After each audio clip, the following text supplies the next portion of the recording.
It's another beautiful Sunday afternoon. This is Rubbin Minds. Welcome. My name is Ebuka Obiuchendu. Thanks a lot for joining us. The year is fast running out, and I know there's a lot of talk about the elections coming up in a number of states. But there's also a lot of talk about VAT. Tax has been in the news recently, especially with the lawsuit filed by the River State government, which has become a huge political conversation between the federal government and state governors. We're going to be talking about that on the show today, and I'm joined now by people who know much better than I do about tax matters, Olubunmi Kutei and Dr. Samuel Ibrahim. Thanks a lot for joining us. Let me start with you now, Olubunmi. For a lot of people, this is quite confusing. I mean, anywhere in the world, tax issues are very confusing anyways, but Nigeria in particular, it's a conversation that's still sort of new to a lot of people.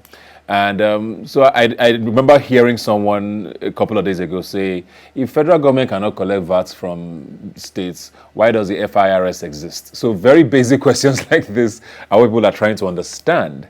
So what exactly is going on, with this lawsuit, and why should Nigerians pay attention to it? Thank you very much, Emeka. So here is what is happening. The controversy is about who has the constitutional right to administer value-added tax in Nigeria. Okay, so whether it's the federal or the state government. So that is what the issue is about. So basically, value-added tax is a consumption tax. So on any product that you buy at every stage of consumption, there is value-added tax currently at 7.5% in Nigeria based on the federal law. So just as a way of example, so for instance, I'm buying a pair of shoes. All right, the seller is expected, in line with the law, to charge 7.5% on the sales price of the shoes, collect that from the buyer, and remit to the tax authority. Okay, so that's basically how value-added tax works. But then, maybe just for me to provide some form of background, what we now know as value-added tax in Nigeria used to be sales tax. Okay, that is up till about 1993. So it was sales tax, and it was collected by the states, not the federal. Okay, so sometime in 1991, there was need for the federal government to reevaluate or diversify its revenue base. Okay, so that led to some research that brought about the issue of centralizing value-added tax administration in Nigeria. So since that 1991, so up to 1993, there was the value-added tax decree 102 of 1993 that was promulgated by the then General Ibrahim Babangida. That was during his regime. So that was how value-added tax was centralized. And then federal government had to,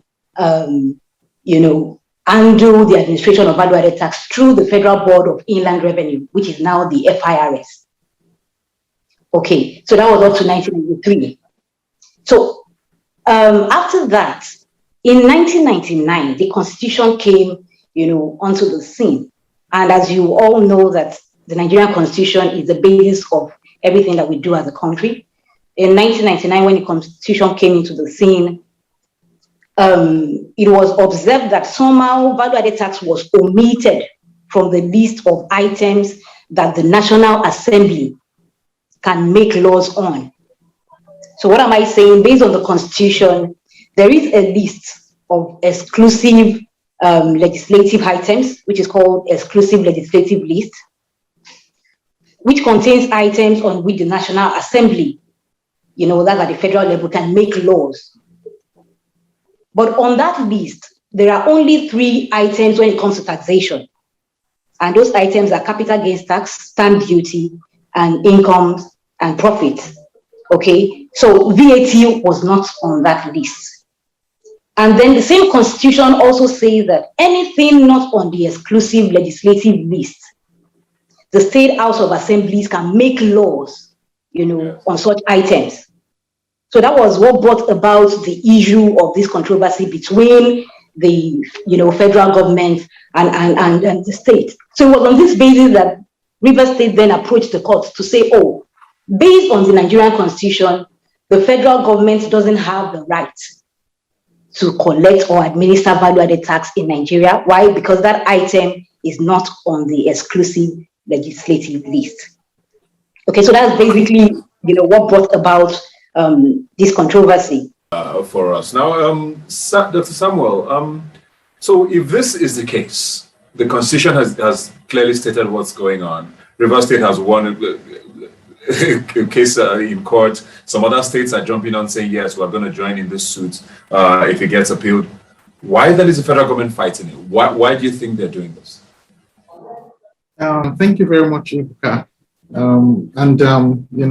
Bumi was really spot on in, painting a background to this controversy, right? It's natural for government authorities to, fight over revenue, just like individuals will, typically struggle, to have more resources. So it's a contention for resources and for more revenue, right? So for the federal government, the federal government has been, a major stakeholder in the VAT system here in Nigeria, because they basically a lot of revenue comes from the ports, for example, imports, and then from the states as well, from transactions that happen at the state level, then at the federal capital territory. And for the FRS in particular, the FRS has a percentage of all the collection, that is allocated to it, as cost of collection, which enables it to do its own administration. So the FRS is a major stakeholder because it has revenues, that it will need to run its operations coming from VAT that it collects, and the federal government too also has a percentage of the total VAT collected that it also benefits from. Then there are a couple of states too, quite significant number of states that do not contribute significantly to the VAT cost, but they benefit from the VAT cost. So if you watch the trend for states clamoring, for more for control over VAT administration, they're largely states that have been contributing significantly and getting less out of the VAT cost. So for the federal government, it's a major stakeholder because it has a share in the total collection. Then the FRS has its own percentage that goes to it as well. So they need to contend. And I also feel the federal government is, trying to fight for other states that are at the moment may be impacted if the revenue, from VAT is administered by states exclusively. Okay. Look at me. Going from what he just said now, I know fairness and what's legal are two completely different things. But in a country where some people will argue that certain states are already at an advantage because of, maybe historical issues or certain things being cited in the states, or because they are coastal states, they're definitely going to have more economic activity. So talking about a lot of the southern states, there's that advantage that they already have, which means more companies will be cited there, more business activities will hold there, as against states that are probably closer to what we might call desert land, or land that doesn't have as much economic activity. So with government trying to say here, okay, you already have good things going on. How about we pull this thing together and help these other states out? Is that a fair way to look at it? Okay, I would say the federal government actually has a point, because like you mentioned, for instance, Lagos State is actually one of the states that has a lot of revenue from value-added tax, and this is stemming from the fact that a lot of federal facilities are in Lagos. So when companies are putting up their structures, they want to put it up close to where those facilities are, for instance, the international airport, then the seaports and what have you. So it's just natural. But then, whilst the federal government has a point in saying, oh, we are trying to ensure that there is fairness, there is also, because from the information that is available, there are certain states who have banned certain products in their states. But then when other states collect VAT on those same products, they share from the federal pool.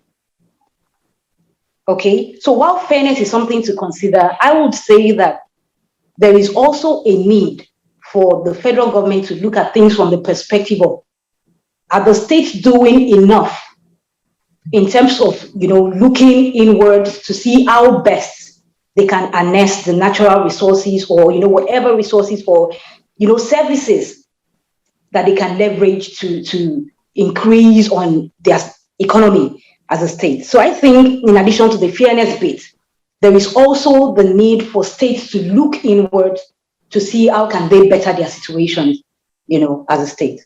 So, Olubunmi, I want to talk about, revenue, because government has said that they have a projection of about 2.2 trillion naira from VAT for the year 2022.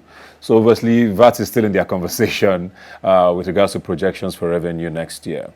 But let's assume things don't go according to their plan and the courts stick to their judgment.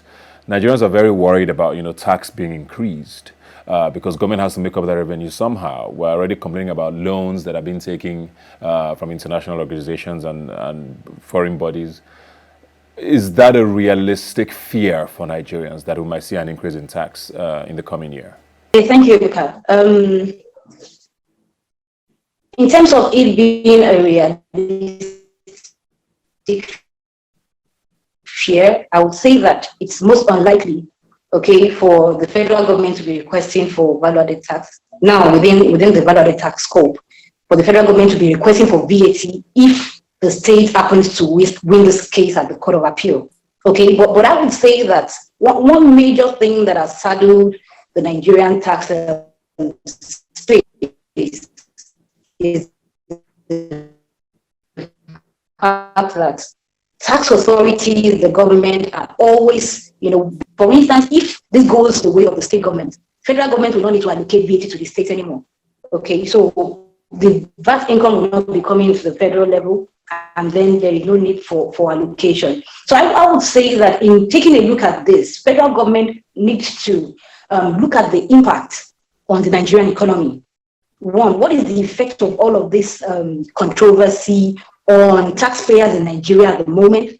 I tell you, a lot of taxpayers have been frustrated because the Rivers State government has said, if you don't pay to me, I'm going to seal up your business premises. And the government is, the FIR is saying, if you don't pay to me, I'm going to penalize you. So you think this impacts foreign direct investment into Nigeria, the ease of doing business in Nigeria, because at the end of the day, all of these things have an implication for our economy as a country. So I would want to say that the federal government needs to take a look at this from that holistic. I think we're having some issues with your connection, Olubunmi. We'll try and see if we can get a connection back. But I don't know, Dr. Samuel, if you want to comment on that. Okay, thank you. Thank you very much. So on the issue of whether or not the federal government will be impacted, if this decision goes in favor of the of the states. Now, some commentators have argued that the federal government will be a major beneficiary, as against losing out, because they assume that the VAT on import will go to the federal government and the VAT for the FCT will go to the federal government. But I also want to say that that is a little bit tricky, because if you study the judgment of the Federal High Court, you realize that the pronouncement was basically that the National Assembly does not have powers to legislate on value-added tax completely. So what that means is that the federal government will not have any law enabling it to collect VAT on things like import. Perhaps for the FCT, federal government will be able to make a legislation that will apply specifically to the FCT. So what that means is that just the FCT might be able to benefit, from VAT at the federal level, but revenue coming from import will definitely not be available to the federal government. Perhaps the states, the coastal states, and states having major airports will generate VAT from imports coming into those states, which is still another very controversial issue, right? So we're going to see a situation where some states will have significant revenue shortages if the judgment goes the way of Rivers, Rivers State and Lagos State, which seeks to join as a party. So most of these other states will have significant revenue challenges, and that would definitely impact the ability to pay salaries, which will, by extension, impact on the purchasing power in those states. So it's going to hit the economy of those states significantly, right? But for the other states, we are likely going to see a situation where they have more revenue coming into their states because they have more economic activities. But on the flip side, there could also be a reaction where states may then begin to look inwards, begin to make efforts to bring people that are currently outside the tax net into the tax net, begin to place more focus on the informal sector of the economy, and on services that are rendered within their states. So we're likely going to see more aggression at the state level for revenue collection. That could have some impact too on businesses overall. I think in the short term, there could be a bit of a shock, to the economy, or maybe over time, if this is handled well and managed well, then we might begin to see, a different approach to how economy at the state levels, is being managed. Yeah. So those are my thoughts. Thank you very much for your insights, both of you. Very interesting lawsuit. I think someone did say that it's probably the most interesting lawsuit they've seen the federal government versus states have, and the implications on the economy will be very huge, and we're going to be watching that definitely in the months to come. Thanks a lot for joining us. We're going to take a break now and come back. Please don't go away.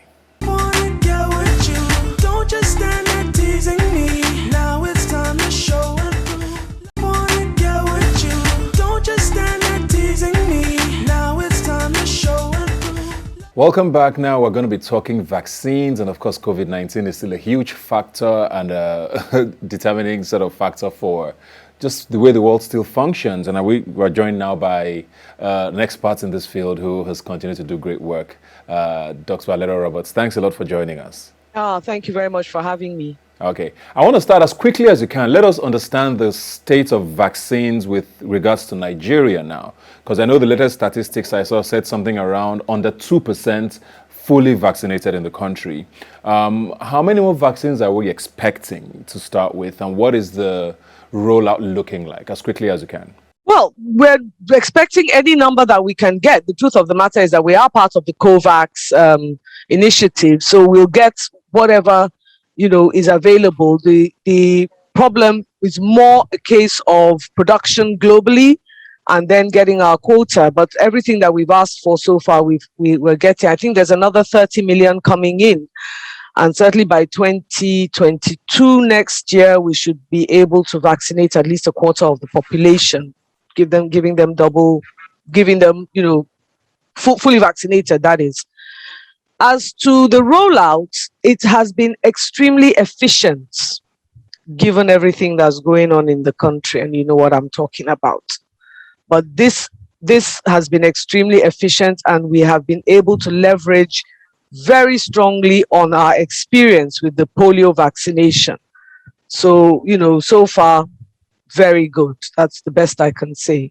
Okay, I mean, we're trying to stay very optimistic here because, I think I haven't heard something about the US President Biden trying to also ship out 500 million vaccines to the rest of the world. Oh, he better. America is overstocked. America is overstocked, and America is going to be on the receiving end of unvaccinated immigrants if they don't ship out what they are hoarding very quickly and make sure that the rest of the world can get vaccinated. No one is safe until everyone is safe. Very true. What is Nigeria's biggest issue? Is it the lack of availability, or is there a lot of hesitancy? Well, hesitancy is very difficult to judge in a situation where there's, very little, where the availability is short.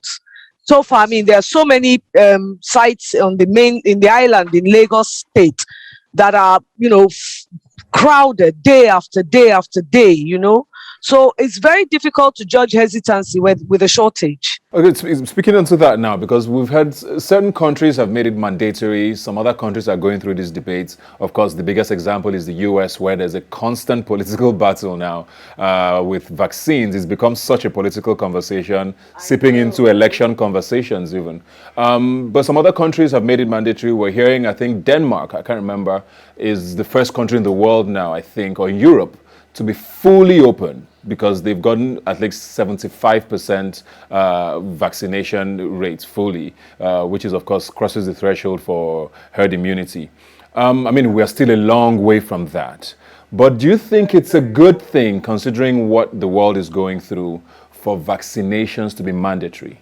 That's actually, I've debated that in my mind over several days and weeks ever since I first heard about it. But if you recall, even during the time of the lockdowns and whatnot, and whether, things should be made mandatory, should people be sanctioned, as a public health physician, I hold strong reservations towards making anything literally by force, and except it's really for public good, should anything be made mandatory. But in our case in Nigeria, it's very difficult to say vaccines should be mandatory when you can't even provide enough for 50% of the population. So I don't think that's a question we should even be asking now. The question we should be asking now is, how soon can we get 50% of our population vaccinated? I mean, those who even want it. Let's not even talk about the hesitants, talk about those who are, who can't get it, who won't get it. Let's even talk about vaccinating 50% of the population, 50% of whom I know want to be vaccinated, want to be protected. But with a virus that's killed millions of people, does that qualify as public good, like you said? I mean, trying to keep the world safe. It does qualify, but the truth of the matter is the better thing to do is to be able to change human behavior, human perception. The danger with going down the mandatory route is that, supposing one day they say, something else should be made mandatory that you really don't want to do. Everybody should have a mark on their body, as a tattoo, or everybody should have a chip inserted, or everybody should have a this or a that or the other. That's the danger with the mandatory routes. So, it may seem very innocuous making immunization mandatory, but there's a danger in opening that door. That may not be something we want to do. They may make it mandatory for children, anybody born with an intellectual disability, to be put down. How far can it go? These are the dangers with making things mandatory. So it has to be something that's very carefully considered. It's always better to try and change human perception, change human behavior, give reasoned arguments so that you can, empower people to do the right thing or to take informed decisions. So, okay, I want to talk on something that people have called sort of vaccinism, sort of drawing from racism, especially with regards to the brand of vaccines that certain countries are getting. We've seen a lot of countries. I think there was a Nigerian artist who put out a PSA saying the Nigerian vaccine card is almost worth nothing, because I think he traveled, and I think at certain borders they didn't recognize it.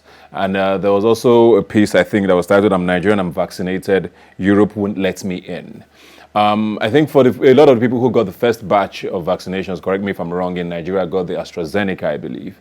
I don't know what other brands we've had. I think Moderna has come in probably. And I actually was watching the Emmys a few days ago, and one of the hosts talked about ranking the vaccine brands and, put them in order based on efficacy, because I think Pfizer has the highest efficacy.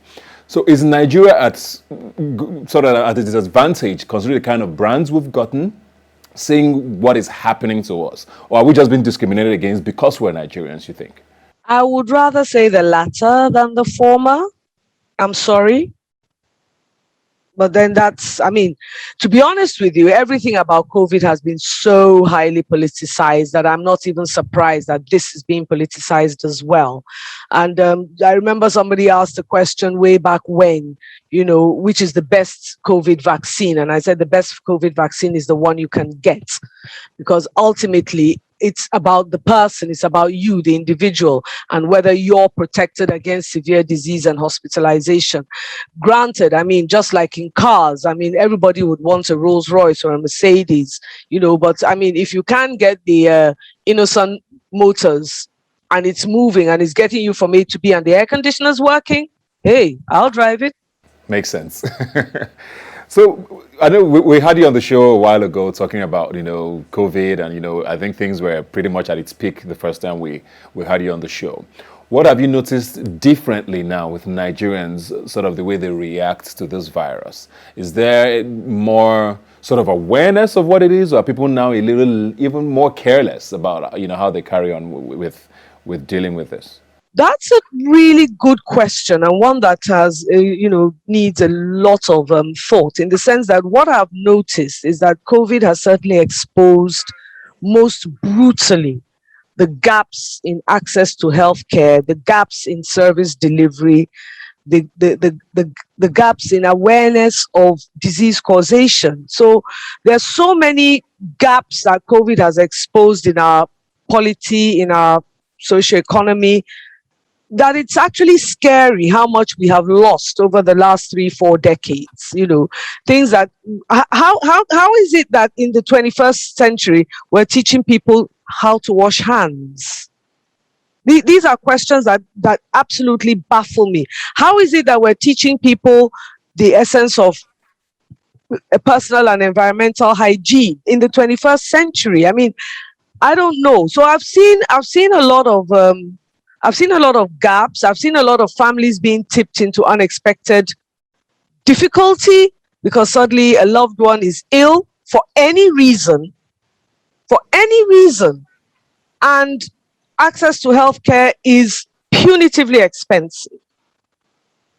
And these are things that I've seen. So people, I wouldn't like to say people have become careless, but I think people have become a little fatalistic. That, well, what will be, will be. God help us all. Yeah. Before we go now quickly, we're talking before you came on air about, COVID doesn't seem like it's going to go away. And we're still talking COVID and the pandemic and lockdowns and all of that. Looking at a year from now, with the way the vaccines seem to be opening up the world a little, where do you think would be September 2022? I hope we'll still be here talking. I really hope we will still be here talking. But in truth, there are a lot of, we are worried about new and emerging infections that are because several things are happening. The climate change has definitely exposed areas of the earth, areas of the planet to new risks that have hitherto either been dealt with and we thought we were over it and they are re-emerging, or risks that we didn't even know existed. I mean, we're seeing new interfaces of humans and animals, which is what has led to the emergence of the One Health concept. But, these are things that we are watching with trepidation. And the truth of the matter is we simply need to be ready. So a lot of the systems that need to be in place to get us ready for that. Are people ready to accept science as the leading voice in what we do, in where we go, in how we say things? Are people ready to strengthen health systems and bring equity to health systems? These are things we really need to be thinking about and talking about. And people need to be ready. Have people got universal access to health? Everybody across board, because it doesn't matter how well placed you are in society. If somebody, your driver, staff members, family member is ill, you're affected. And these are things we really need to strengthen up, shore up, and get ready for. Thank you very much. Food for thought there indeed. Always a pleasure to have you, Dr. Alero Roberts. Thanks for your insight today. Thank you so much for having me.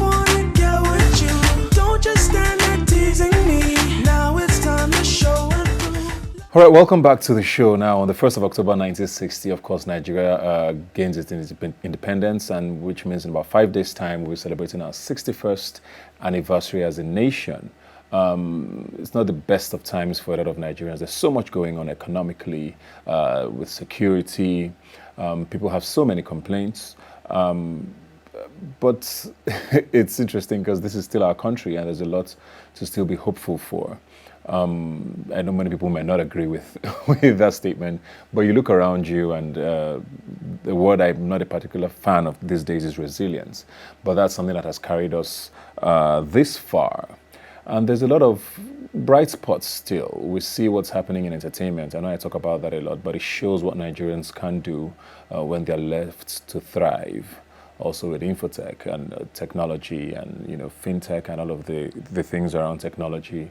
There's exciting things happening there, and we just hope that that might be the spark for better days ahead for Nigeria and for many, many months and hopefully years to come.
are one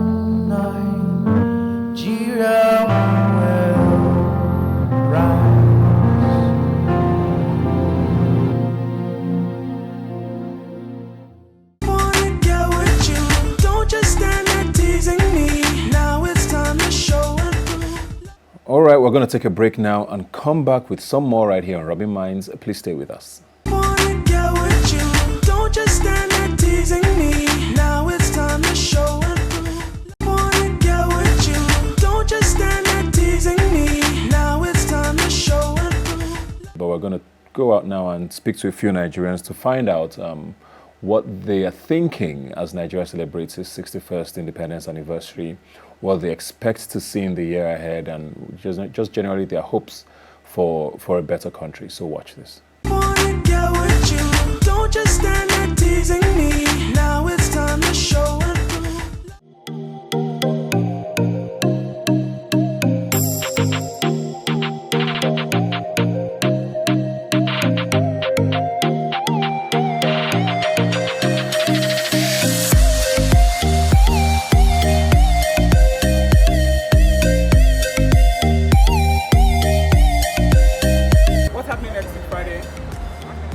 What's happening next? Sorry. Next week Friday, there's nothing happening now. Are you serious? Oh yeah, independence. Next Friday is Independence Day, Nigerians Independence Day. Next Friday, Nigeria is going to clock 61 years old. Independence Day is happening next week, Friday, October 1st. What excites me about being Nigerian? I mean, the fact that we're still pulling through as a country, the fact that we find everything funny. Oh, well, I think the unity and diversity, diversity in our culture and the fact that we are still unified regardless of all of the adversaries and all of the stuff that we are faced with every day, all the challenges that we are faced with, we are still together. We still watch out for each other, and we're still always willing to go to any length to help ourselves. I think that's the basic thing that I like about Nigeria. Well, one of the things that makes me excited to be a Nigerian, well, I guess is that we are always happy. We choose to be happy despite everything, despite every issue, challenge that we go through. We're happy people. I think that's one of the most remarkable things about being a Nigerian. Well, it's a young country. 61 is still really young compared to other nations that have been around for a while. So it shows that there's a lot of things to expect in the future for Nigeria. I think one thing that's made me smile as a Nigerian is just our tenacity and just the ability to keep going. Because in other, countries and other continents, if the kind of things going on in our economy happens, the whole economy will shut down. But somehow we are on autopilot and we just keep going. Rules come out every day to block somebody's success, and then we find our way around it. So just that tenacity is one of the reasons why I'm happy to be Nigerian. And of course, I know there's a lack of trust amongst Nigerians, but still in the midst of everything going on, there are times where you still find support among fellow Nigerians, because now all of us, they feel the economy, As Nigeria turns 61, my immediate thoughts about the entertainment industry are that we've come a long way. In the last 2 to 3 years, we've seen a lot of international record labels coming into Nigeria and doing a fantastic job taking our local talent internationally. But my concern as well is that Nigeria is not doing the best it can. I think that we need to focus more on skills development in the entertainment industry. We need to focus more on helping women navigate the industry and supporting them in skills acquisition and getting them financially supported as they move through their career in entertainment. My other immediate thought is that we need to also support local businesses, entertainment companies that these international companies are investing in, and making sure that these companies are supported by policy, are supported by new regulations and laws that keep the IP to the content that they create locally, and also making sure that they retain ownership of the companies that they have, so we don't have not only brain flight, but we also don't have most of the revenue that we have repatriated out of the country. So where is Nigeria now? We're doing a good job, but I'm hoping that in the next few years we'll do better to protect our talent and the creative industries within Nigeria. And as we turn 61 as a country, I'm particularly happy that more states are beginning to earn their own VAT, meaning more internally generated revenue for us as states. I've been totally against collecting from center. When we produce more money as federating units, we become more prosperous overall as a country. What I'd like to see Nigeria turning 61 is good leadership, better leadership in all spheres, federal, state, and even local governments. And even individually, everybody should just try and be the person that they want the country to be. Yeah, my expectation as Nigeria turns 61 is that we will value lives and property, that governance will be accountable to its people, and that Nigeria will be as it's supposed to be, as in one of the top nations in the world. Oh well, we're not in I don't think that we are in a position or in a situation where anyone is happy about anything, everything that is going on in Nigeria. So, I mean, I'm not looking forward to anything. I mean, we're just going to celebrate the day as it comes. We're practically or probably going to be doing things the way we do it on normal days. So, there's really nothing I'm looking forward to. So, as Nigeria clocks 61, is good governance, good leadership, empathy for the people that those leaders are leading, and that's all good infrastructure, good health system, sensitivity in leadership. Mixed feelings of the whole independence, because we're supposed to be celebrating, but the state of the economy, of course, is nothing to celebrate, if we're being honest. One thing I'm proud of as a Nigerian is my Nigerianness. I found myself here, and I do not determine that, but I'm excited that I'm here. Happy 61st day anniversary, Nigeria! Happy Independence Day, Nigeria. Cheers to a more prosperous Nigeria. Happy 61st. Happy 61st Independence Day, Nigeria. Wanna get with you. Don't just stand there teasing me. Now it's time to show and prove.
Now your turn today, fit be my own tomorrow.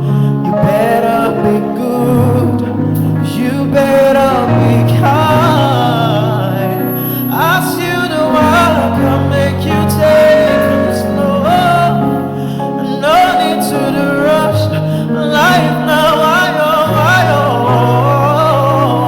now your turn today, fit be my own tomorrow. You better be good, you better be kind. You should be loud, oh yeah. You should be loud, oh yeah. You should be loud, oh yeah.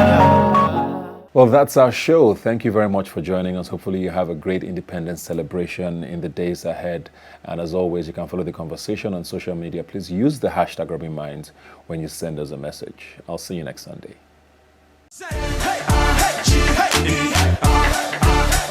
We represent